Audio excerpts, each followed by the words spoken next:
The courtroom was quiet, filled with the low murmurs of people waiting for the next case to be called. In the front row sat a man whose presence commanded attention, not because of his attire, which was plain and unassuming, but because of the calm dignity he carried. His wrists were shackled in front of him, the cold metal of the handcuffs biting lightly into his skin. He wore a simple jacket, jeans, and military-style boots, now dusty and worn. Few in the room knew who he really was. This man was a highly trained Marine sniper, a veteran who had served his country on multiple deployments overseas. He had earned medals for valor and precision, and his fellow Marines knew him as a steady hand in the most dangerous missions. But today, none of that mattered. Today, he was just another black man sitting in handcuffs in a courtroom, mistaken for someone he was not. The arrest had occurred days earlier, when local police responded to a vague report and approached him as he was leaving a grocery store. Despite presenting his ID and calmly cooperating, they insisted he matched the description. He was handcuffed in broad daylight, in front of onlookers, with no chance to explain. His record was clean. His demeanor was professional. But still, they hauled him in. Now, sitting in the courtroom, the Marine didn't speak. He had been trained to remain composed, no matter the conditions. But inside, there was a storm of disbelief, frustration, and a quiet pain that came from being treated like a suspect instead of a hero. Not because of what he did, but because of how he looked. This wasn't a battlefield, yet it felt like a different kind of war, one he hadn't been trained to fight.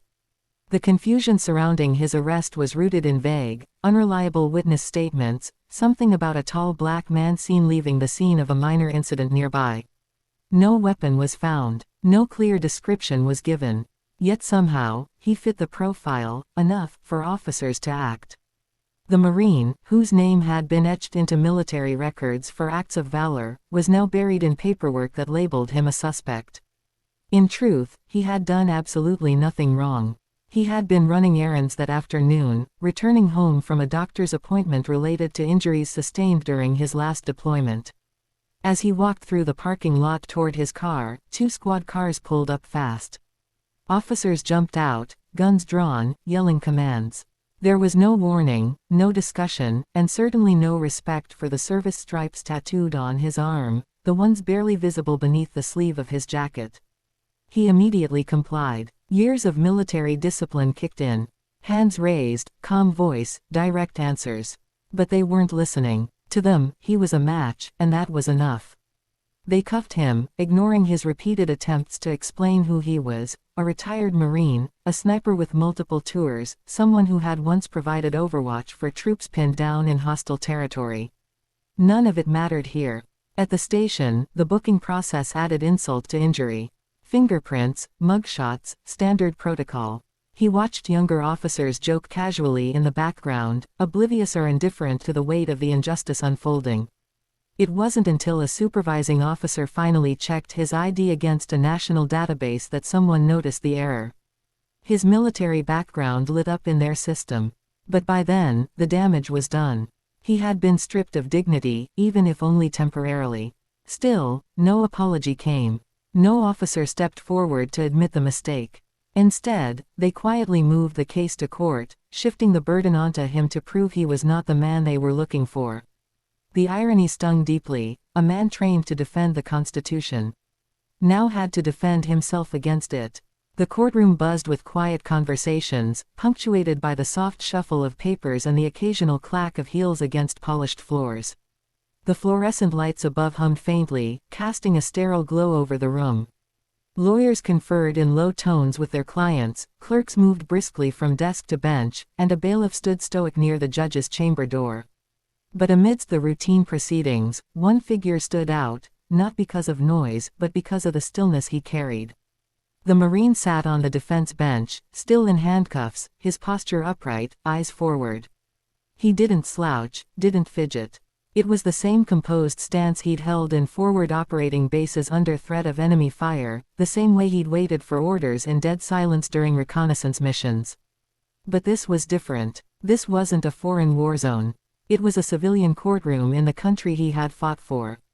And today, he wasn't seen as a hero. Just a defendant. The prosecutor flipped through paperwork, preparing the case with clinical detachment. To them, this was another file, another name, another routine hearing. The judge glanced over the docket, unaware, or perhaps uninterested, in the deeper story behind the man seated before her. No one asked about his background. No one inquired about his service. The courtroom was indifferent, moving according to schedule, focused on efficiency over truth. Yet a quiet tension lingered. A few people in the gallery had begun to whisper, curious about the man in cuffs who didn't look like the typical defendant. There was something about him, the quiet strength, the firm gaze, the way he carried himself, that didn't fit the narrative they were used to. Some noticed the faint military insignia on his jacket, the short, clean haircut, the boots with soles worn down not by city streets, but by dirt, sand, and gravel from places far from home. Still, no one asked him who he was. The system wasn't built for that. The public defender assigned to him had only met him briefly, barely scratching the surface of his story. The handcuffs stayed on as if the metal could contain the depth of his experiences. To those around him, he was just another case number. But to those who knew even a glimpse of his journey, it was clear, this courtroom was about to learn that they weren't just holding any man. They were holding a Marine. Just as the judge began to call the next case, the back doors of the courtroom swung open with a quiet but deliberate creak. Heads turned, not because of any loud noise, but because of the energy that walked in, an unmistakable presence that shifted the air in the room. A man entered, tall, imposing, wearing a crisp, perfectly pressed dress uniform adorned with rows of ribbons, medals, and the shining insignia of a four-star general. The courtroom stilled. Even the judge paused mid-sentence. People whispered as they recognized what they were seeing. A four-star general didn't just casually walk into a courtroom. His stars gleamed under the fluorescent lighting, his polished shoes clicking softly against the tile as he walked with solemn purpose toward the front of the room. His face was calm, composed, but his eyes scanned the room with razor focus. He wasn't there for ceremony. He was there on a mission. The Marine sitting on the defense bench lifted his head slightly, eyes narrowing in surprise. Recognition flickered briefly across his face, but he didn't react beyond a subtle straightening of his already erect posture. He had seen this man before, once, briefly, at a promotion ceremony overseas. He hadn't expected to ever be in the same room with him again, let alone like this. The general approached the clerk, leaned in, and spoke in a low voice. Whatever he said was enough to cause the clerk's eyebrows to lift before quickly nodding and hurrying to the judge. The general then stood quietly, hands behind his back, waiting with military patience as the judge reviewed the message passed to her. Murmurs spread through the gallery. People checked their phones, whispering to each other. Is that who I think it is? That's a four-star general. What's he doing here? The energy in the room had changed. The proceedings no longer felt routine. Something extraordinary was unfolding. The judge, adjusting her glasses, looked up from the paper she had been handed and addressed the general directly. Sir, are you requesting to speak before the court? The general gave a single, respectful nod. Yes, Your Honor. With your permission, I'd like to make a statement on behalf of the man seated before you. Silence fell like a heavy curtain. All eyes turned toward the Marine, still in handcuffs, still sitting quietly, and then to the man standing in full uniform, ready to speak not just as a superior officer, but as a witness to character, honor, and truth. Something was about to shift. The general took measured steps toward the front of the courtroom. Every movement was intentional, calm, deliberate, and dignified. He stopped just a few feet from the bench, turned to face the courtroom, and waited. The judge gave a subtle nod, granting him the floor. The room, once bustling with quiet activity, had gone completely still. The general's voice, when he finally spoke, was firm but deeply human, rich with conviction. I appear today not as a superior officer, nor as a representative of the Department of Defense, he began. I stand here simply as a man who refuses to be silent when one of our nation's finest has been wronged. He let those words settle. Every ear in the room was tuned in, every eye focused. The general's gaze swept the room and then returned to the man in handcuffs. The individual before you is not just a citizen. He is a decorated Marine sniper who served this country with honor in some of the most dangerous conditions on Earth. I've read his file. I've seen his performance reports. He's a Marine who saved lives, who carried his brothers through the fire and never once hesitated." He paused, his voice unwavering. "And yet, here he sits, wearing handcuffs in a civilian courtroom for a crime he did not commit. Arrested based on a vague description. Treated like a threat. Stripped of his dignity, not because of his actions, but because of assumptions rooted in bias." The general's jaw clenched slightly, and his voice, though still even, carried a rising edge of moral authority. "We ask young men and women to risk their lives for our country. We train them to hold themselves to the highest standard. This man did that, without fail. But when he returned home, we failed him. This court may not be responsible for what happened on the street, but it stands at a crossroads now.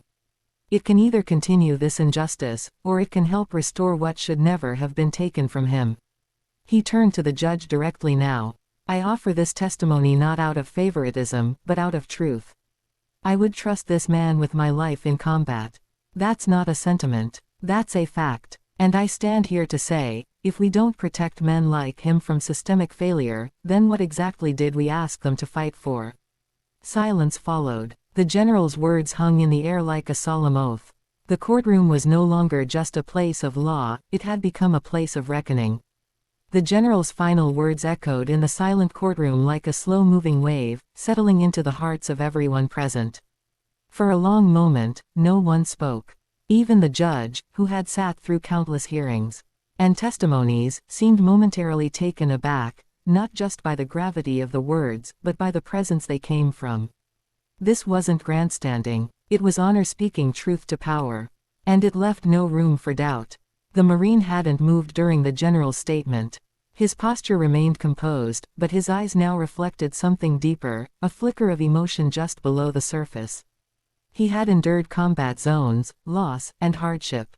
But he hadn't expected validation, not like this, not in a courtroom, not from one of the highest-ranking officers in the military. It was more than a defense. It was a public acknowledgement of who he was, what he had done, and what he had endured. The general turned toward the Marine and looked him directly in the eye. Then, in a quiet but deliberate gesture, he spoke not with words, but with action. He bowed his head slightly and said, "On behalf of those who failed to speak sooner, I apologize."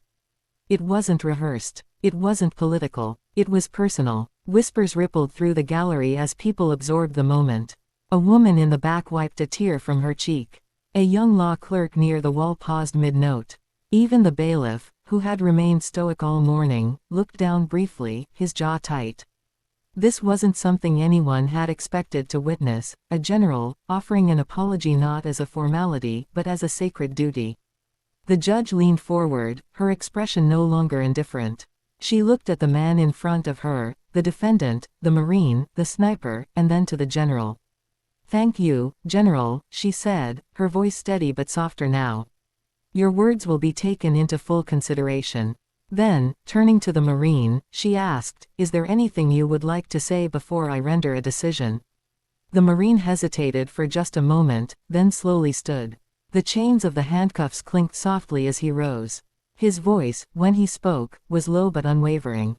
"No, Your Honor. I believe everything that needed to be said has been said." And it had. Truth had been spoken, not just in defense of a man, but in defense of the values he had fought to uphold. The judge sat back in her chair for a moment, the weight of everything she had just heard visibly pressing on her.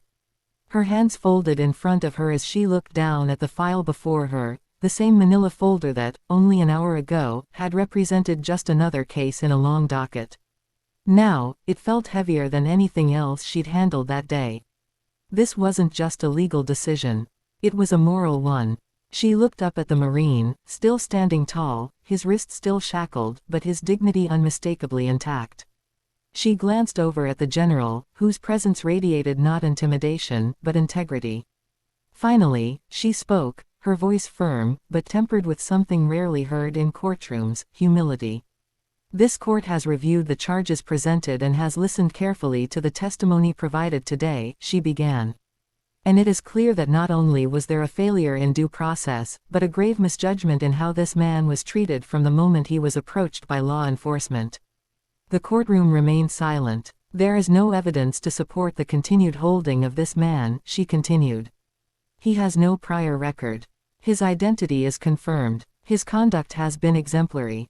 What happened to him should not have happened, and this court will not be the instrument of further injustice. She turned to the bailiff and gave a single, clear order: remove those handcuffs. Now. The bailiff moved quickly, but not carelessly. There was an unspoken sense of reverence in the way he stepped forward, as if realizing the moment was bigger than procedure. He unlocked the cuffs and slipped them off, the metal clinking softly. As it dropped away, the Marine rubbed his wrists briefly but made no outward show of relief. He simply nodded in silent acknowledgement. The judge looked directly at him. You are free to go. And on behalf of this courtroom, I apologize to you for the treatment you've endured. She paused. You deserved better. You still do. The gavel came down with a firm, final crack, one that didn't just end a hearing, but marked the correction of a wrong. There was no applause, no cheers, just a collective stillness, heavy with respect. The courtroom understood something rare had occurred, not just justice, but restoration. And that meant something. As the gavel echoed through the courtroom, signaling the end of the proceedings, a breath seemed to release from the entire room. The Marine remained still for a moment, absorbing the gravity of what had just transpired. Slowly, he straightened his shoulders and stepped away from the defense table, now unbound, his wrists finally free from the cold bite of the cuffs. The red indentations remained, silent witnesses to a system that had briefly forgotten who he was. But he walked forward with the same quiet discipline he had shown all along. The four-star general stood waiting. He didn't speak, didn't move, he simply stood at attention, watching the Marine approach. Their eyes met. In that single moment, words became unnecessary. They were two men forged in different fires of service, now standing together in solidarity, not on a battlefield, but in a courtroom that had, for once, managed to remember its duty. Then, in one unified movement, both men raised their hands and saluted. It wasn't a dramatic gesture. It was clean, precise, respectful, executed with the same sharpness as if they were back on base. The room, still hushed, seemed to understand the weight of the moment. It wasn't about military protocol. It was about brotherhood, about honor, about a gesture that transcended the misunderstanding, the humiliation, the silence he had endured. The general held the salute a second longer before dropping his hand and stepping closer. He extended his arm and the two men shook hands, firm and steady. You didn't deserve any of this, the general said in a low voice meant only for him. But you carried yourself with the kind of strength that can't be taught. That's what makes you a Marine. The Marine nodded, emotion flickering behind his composed expression. Thank you, sir, he replied, his voice calm, but edged with gratitude. Means more than I can say. As the two men turned to leave, the courtroom remained still. People didn't rush out. They didn't resume chatter. They simply watched. Because what had just unfolded wasn't just the resolution of a legal mistake, it was a reminder of what integrity looks like, what courage sounds like, and what it means to see someone, not just for what they look like, but for who they are. The Marine walked out of that courtroom no longer carrying the weight of false accusation, but the reaffirmation of his worth. Not from the system, but from a man who knew what it meant to serve, and what it meant to stand up when it mattered most.